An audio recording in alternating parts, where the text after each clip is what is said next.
The sugar that heals. Why we erase the tree of life and how it can save your future garden. The ancient superfood that survives 10 summers of drought, heals the soil, and provides sugar safe for diabetics is making a massive comeback. Imagine a tree so powerful that its roots can dive deeper than the deepest well, reaching 100 feet or more into the earth to find water where every other living thing has withered to dust. For over 4,000 years, this golden pod giant was the undisputed king of the desert, feeding entire civilizations and providing a natural sweetness long before refined sugar was even a thought. It was a fortress of life that didn't just survive the harshest droughts in history, it thrived in them. Yet, in less than a single century, we didn't just forget about it. We tried to erase it from the face of the earth, labeling it a weed and burning millions of acres to make room for thirsty, fragile crops that require constant care. Today, I'm going to reveal the incredible story of mesquite, the sugar that heals, and why this forgotten superfood is the ultimate plant once harvest forever crop for anyone serious about food security. Before we dive into the secret history of this miracle tree, I want to hear from you. Tell me in the comments, where in the world are you watching from? And what is the #1 crop you want to grow that can survive anything? By the time we finish today, you'll understand why the USDA spent decades trying to kill this tree only to admit defeat, how its pods can actually help manage diabetes rather than cause it, and how you can use this ancient wisdom to create a garden that feeds your grandchildren without you ever having to lift a hose. Stick around until the end, because I'm going to share a specific discovery made by NASA researchers that proves this tree is less of a plant and more of a lesson in human survival. We live in a world where our food system is more fragile than we'd like to admit. With rising grocery prices, unpredictable weather, and water sources drying up, the modern way of gardening, constantly pumping plants with fertilizers and irrigation, is becoming a luxury many of us can't afford. This is especially true as we get older. If you're like me and your back or knees aren't what they used to be, the idea of tilling soil and dragging heavy hoses every summer sounds less like a hobby and more like a chore. That's why the story of mesquite is so vital right now. It represents a shift back to lazy gardening in the best way possible, planting something once that yields a harvest for decades without asking for a single drop of your help. In 1998, archaeologists in Tucson, Arizona, pulled clay jars out of the ground that had been buried for 4,000 years. Inside were mesquite seeds, perfectly preserved and, most shockingly, still viable. The people who stored those seeds didn't have a written language, but they understood a fundamental truth we've ignored. When the corn withers and the rivers turn to dust, the mesquite still gives fruit. I want to open a curiosity loop for you here. Scientists eventually discovered that these trees aren't just survivors. They are silent engineers that can actually pull nitrogen from the air to heal dead soil and bring dried-up landscapes back to life. In a moment, I'll show you exactly how this invader became the most important keystone species in the desert and why your future food forest needs its DNA. To truly understand why the mesquite is a miracle of nature, we have to look at its engineering. While most of our garden vegetables have roots that barely scratch the surface, the mesquite tree plays a much deeper game. Its roots have been recorded reaching over 100 feet deep. To put that in perspective, that is deeper than many man-made wells. These roots act like a massive underground reservoir, capable of storing up to 600 gallons of water, enough to keep the tree alive through 10 consecutive summers of total drought. This is the ultimate set-it-and-forget-it crop. Once established, it doesn't care if the rain stops for a year or if you forget to turn on the sprinkler. It has its own private water supply locked away deep beneath the earth. But it's not just about survival. It's about what the tree gives back. The fruit of the mesquite, these long golden pods, are a nutritional powerhouse. Each pod contains about 35% natural sugar, but it's also packed with complete protein and soluble fiber. When these pods are ground into flour, they create a food source that can last for months on a shelf without ever spoiling. For the indigenous peoples of the Sonoran Desert, like the Tejano Awadam and the Pima, this wasn't just a snack. It was their sugar. They would gather the pods as they fell like rain and crush them into a soft flour that could feed entire villages through the leanest winters. It's a plant that yields a massive harvest with zero labor beyond picking it up off the ground. When the Spanish explorers first stumbled upon these forests in the 1500s, they were absolutely floored by what they saw. Alvar Núñez Cabeza de Vaca wrote about pods that tasted like honey itself. He described watching families bake the ground meal into cakes that sustained them for months. By 1541, explorers found mesquite forests so dense along the Rio Grande that the canopies created their own cooled ecosystems, providing shade and life in places that should have been uninhabitable. This tree was so essential to life that it was widely known as the tree of life. It gave food, shade, and medicine without asking for anything in return. No irrigation, no fertilizer, and no human intervention. However, as the 1800s rolled around and the land changed hands, a new philosophy arrived. To the ranchers and colonists moving in, the mesquite wasn't a tree of life. It was an obstacle to profit. They wanted to grow cotton, wheat, and cattle, and they viewed this deep-rooted survivor as a weed that was stealing space from their commercial crops. They brought in sugar cane from distant islands and built a system of control based on plants that needed constant watering and human labor. Because mesquite grew freely and couldn't be owned or sold in the same way, millions of acres were systematically cleared and burned. But as we're about to see, the mesquite has a way of fighting back that modern agriculture never saw coming.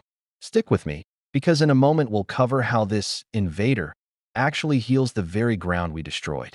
If this is helping you plan your own survival garden, tap like so more people can see it. But while the ranchers were busy fighting the tree, something fascinating was happening beneath the surface. The land that had been cleared for cattle and cotton was dying. Without the tree's protection, the soil cracked like pottery and the rivers dried up. The wealth the ranchers thought they had created turned into a dust bowl, and the cattle began to starve. That is when the mesquite started creeping back, not as an invader, but as a healer. Scientists noticed that wherever the mesquite returned, the dead ground started breathing again. Its deep roots pulled nitrogen directly from the air, a rare feat in the plant world, and pumped that life-giving nutrient back into the exhausted soil. By the 1970s, the scientific community had to swallow its pride and give the mesquite a new title, a keystone species. This means the tree is the silent engineer of the entire desert ecosystem. Its shade cools the ground enough for grass to grow again. Its flowers feed the native bees, and its pods provide a lifeline for wildlife like deer and coyotes. It was quietly fixing the damage humans had done for a century. For a senior gardener or someone looking for a lazy food forest, this is a vital lesson. Choosing plants that naturally improve your soil means you never have to buy bags of fertilizer again. As we entered the 1990s, the world began to realize that our modern, sugar-heavy diet was creating a health crisis. Global sugar consumption had skyrocketed, and with it, cases of diabetes tripled in just 2 decades. This sent researchers back into the desert to look at the tree of life with fresh eyes. What they found was a miracle of biochemistry. In 2005, a study at the University of Arizona discovered that mesquite's sweetness doesn't come from the types of sugar that cause your energy to crash. Instead, it contains fructosaccharides, complex plant sugars that actually feed your good gut bacteria and have a low glycemic index, making them safe for people managing their blood sugar.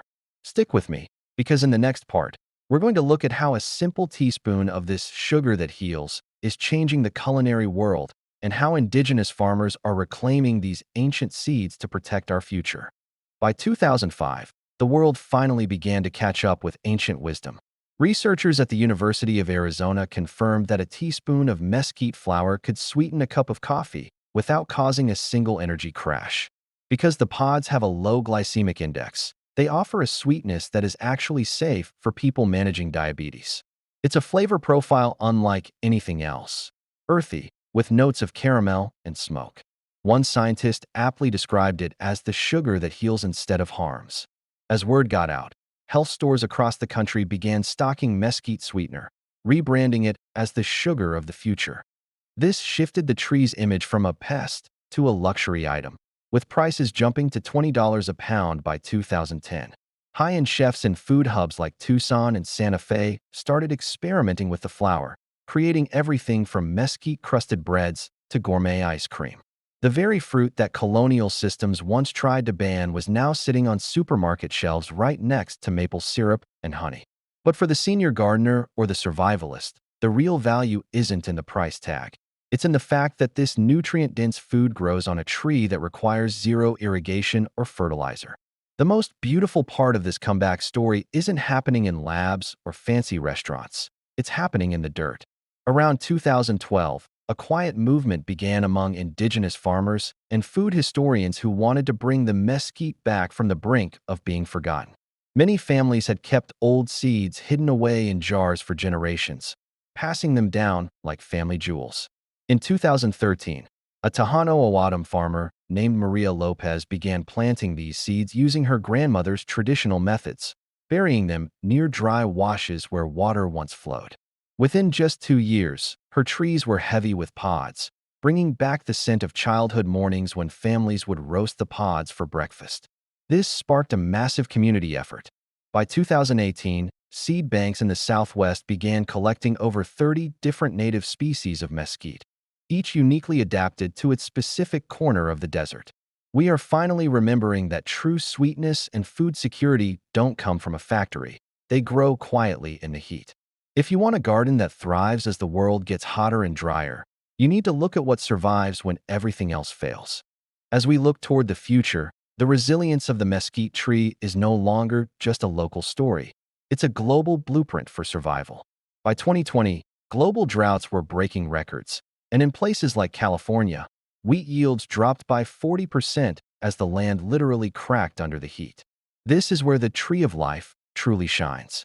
Scientists asked one simple question: what survives when everything else fails?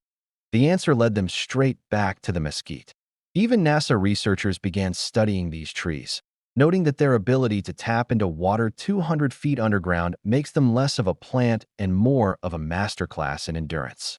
Because the Prosopis genus, the mesquite family, grows in arid lands across the globe, this isn't just an American secret anymore. Governments in Argentina, India, and Kenya are now looking at mesquite as a forgotten crop of survival.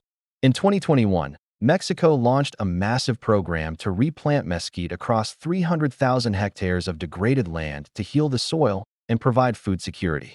For the home gardener, this means that even if you live in a region where the climate is becoming more unpredictable, there is a variety of this tree that can likely handle your soil. It is a plant that stands as a symbol of resistance against a fragile food system. If you take only one lesson from the story of the mesquite, let it be this: the answers to tomorrow's hunger may already be growing in the soil beneath our feet. We don't need complicated chemicals or massive irrigation systems to feed ourselves. We need to remember the wisdom of the sugar that heals, a crop that restores the earth, thrives in 10-year droughts, and provides a protein-packed harvest for free. Whether you are a senior looking for a low-maintenance way to keep your pantry full or a survivalist planning for the long haul, planting a perennial like the mesquite is the ultimate gift to your future self. Your first step today is simple: research the native edible weeds and perennial trees in your specific region. Look for the survivors that the local experts might be calling pests. If you found value in this story of forgotten wisdom, hit that like button and subscribe to join our community of self-sufficient growers. Tell me in the comments, which one of these ancient crops are you going to research first, and what country are you watching from? If you want to see more, comment the word medicinal. If you'd like me to do a deep dive into the 10 healing weeds hiding in your lawn right now, the next vault of lost knowledge opens soon. Would you like me to help you draft a specific planting guide for drought-resistant perennials like the mesquite based on your hardiness zone?